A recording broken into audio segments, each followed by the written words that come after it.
Hello students, आज हम लोग क्लास 12th की फिजिक्स डिस्कस करने जा रहे हैं। हमारा पहला चैप्टर है विद्युत आवेश एवं क्षेत्र।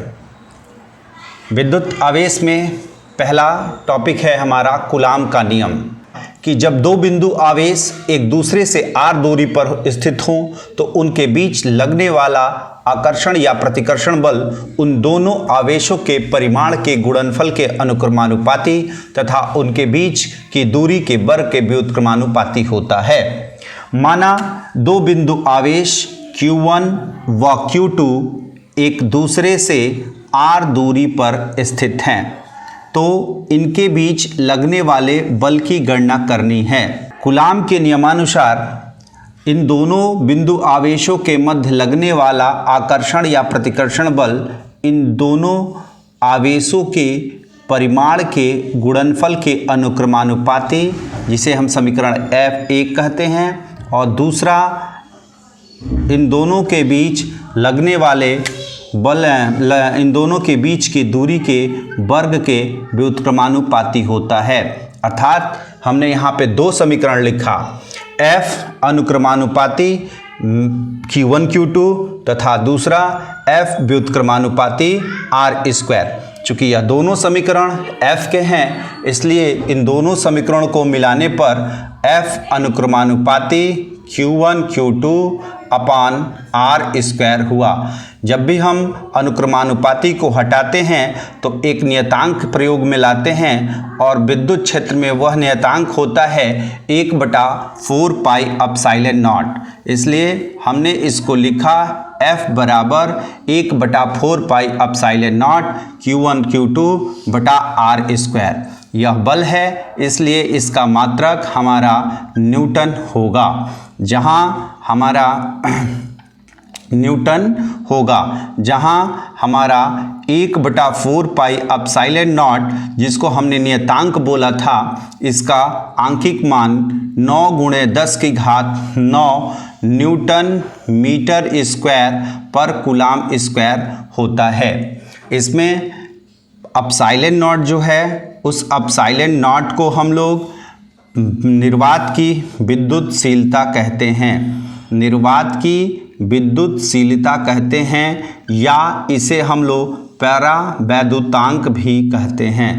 निर्वात की विद्युतशीलता या परावैद्युतांक भी कहते हैं।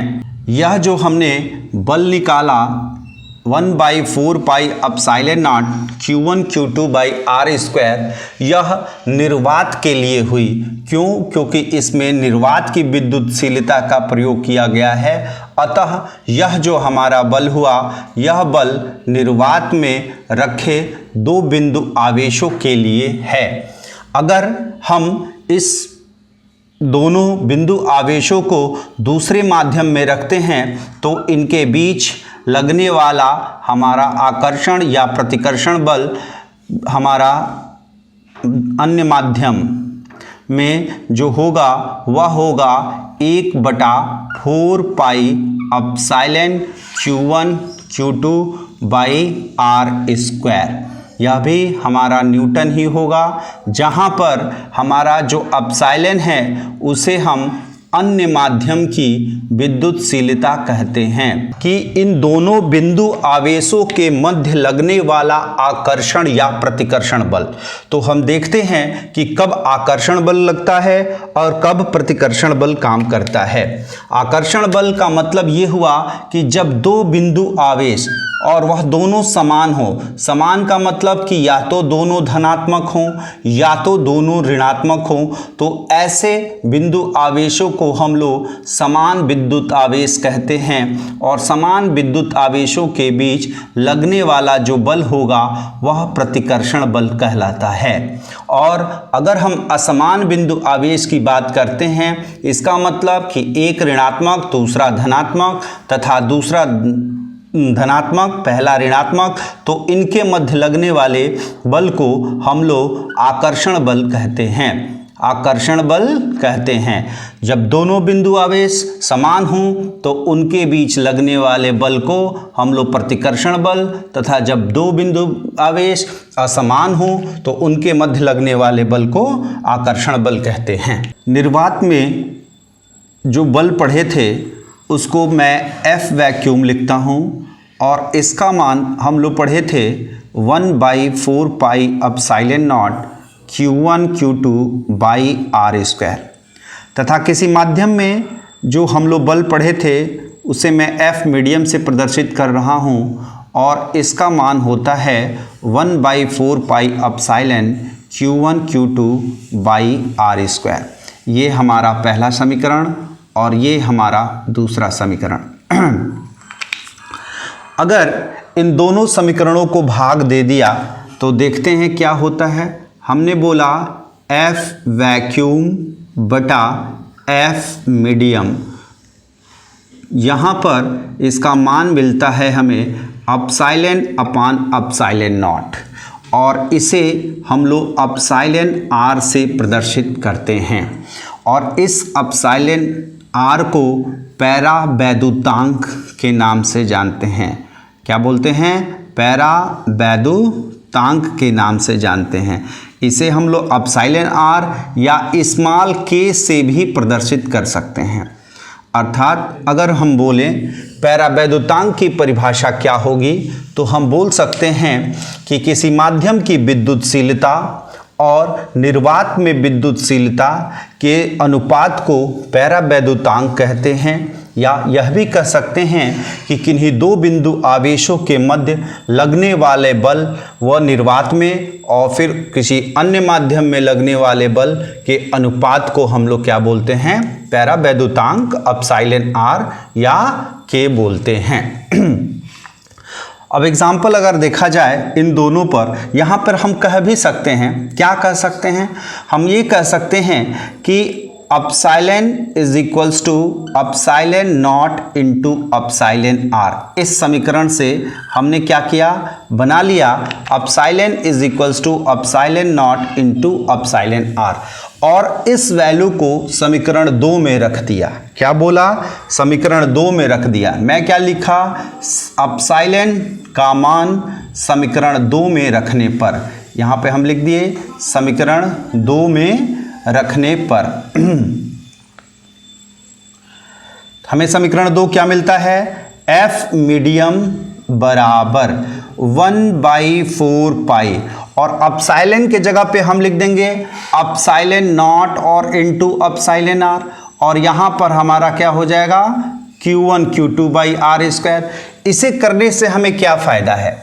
इसे करने से हमें ये फ़ायदा है कि 1/4 पाई एप्सिलॉन नॉट की वैल्यू हमें पहले से पता है कि 9 × 10⁹ होती है और एप्सिलॉन R की वैल्यू क्वेश्चन में दे देता है और Q1 Q2 R स्क्वायर की वैल्यू पता ही होती है। इसके माध्यम से हम लोग किसी मीडियम में भी हम लोग क्या कर सकते हैं? वैद्युत बल का मान ज्ञात कर सकते हैं। और अगर ऐसा नहीं दिया होगा तो एप्सिलॉन का मान तो हमें पता नहीं है कि इसका आंकिक मान कितना होता है, एप्सिलॉन नॉट का जरूर पता होता है। इसलिए हम लोग इस समीकरण का प्रयोग समीकरण 2 में कर कर आंकिक प्रश्नों का सलूशन ज्ञात करते हैं। तो यह हमारा F मीडियम का एक और फार्मूला हुआ जिसे हम क्या बोलेंगे?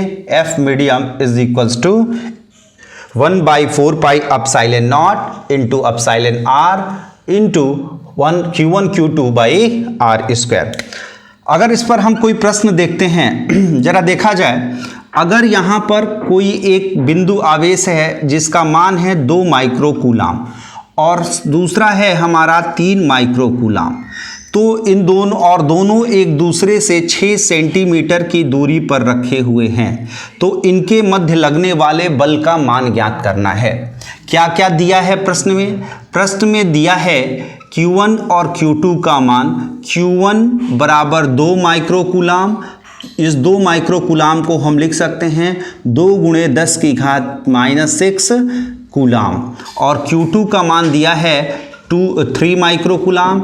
इस 3 माइक्रोकूलाम को हम लिख सकते हैं 3 × 10⁻⁻6 कूलाम और इनके बीच की दूरी r भी दी गई है 6 सेंटीमीटर। हम इस 6 सेंटीमीटर को 6 इंटू 10⁻⁻² मीटर लिख सकते हैं।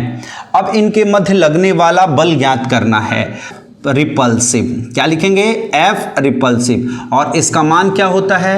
1/4 pi epsilon not Q1 Q2 by R square. 1/4 pi epsilon not की वैल्यू 9 इंटू 10⁻⁹। Q1 की वैल्यू दी गई है 2 इंटू 10⁻�6। Q2 की वैल्यू दी गई है 3 इंटू 10⁻�6, और यह नीचे भी दिया हुआ है 6 सेंटीमीटर। तो 6 इंटू 6 और इंटू 10⁻⁴ करके हम लोग इसको ज्ञात कर सकते हैं। इसका आंकिक मान हम लोग निकाल सकते हैं, और जो भी आएगा वह न्यूटन के बराबर होगा, न्यूटन में आएगा, क्योंकि यह हमारा रिपल्सिव फोर्स है। रिपल्सिव मतलब हमारा यह प्रतिकर्षण बल है।